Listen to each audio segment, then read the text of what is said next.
Hi everyone, welcome to this week's Harvest of the Week, where today we are featuring pumpkins. So pumpkins come in all different shapes and sizes, so from these little ones to the bigger ones that we use to carve jack-o'-lanterns out of.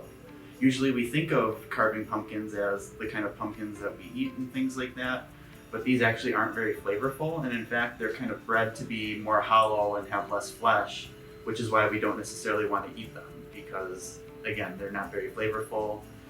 Not like these little ones here. And so the flesh and seeds are actually the edible parts of the pumpkin. And just a fun fact, pumpkins can actually produce upwards of around 500 seeds per pumpkin.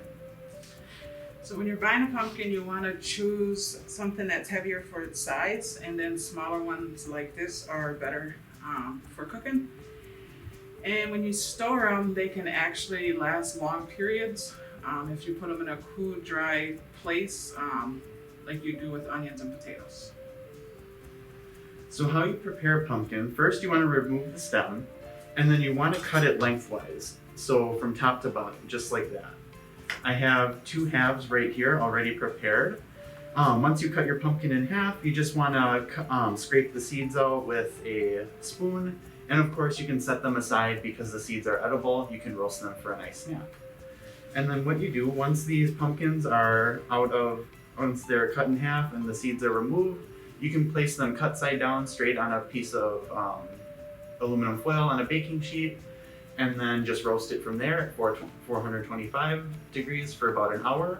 Or else, if you want to cut it down even further, I have this half that's already been scraped out and it's already been peeled with a vegetable peeler. All you do is we'll cut off the end, cut them into about an inch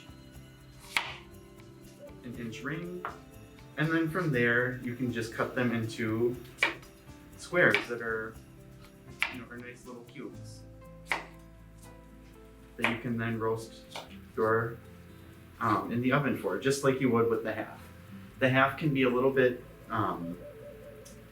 nicer for purees, because once the pumpkin is done, you can just scrape all of the rind out, and then you have this nice mass of pumpkin that you can then put in a food processor and then blend it down until you get a nice puree. Or else you have these nice chunks for just as you would with other kinds of squash, just nice little pumpkin chunks. This week we're going to be featuring the pumpkin granola, so go check it out and see if you like it. Thanks for stopping by.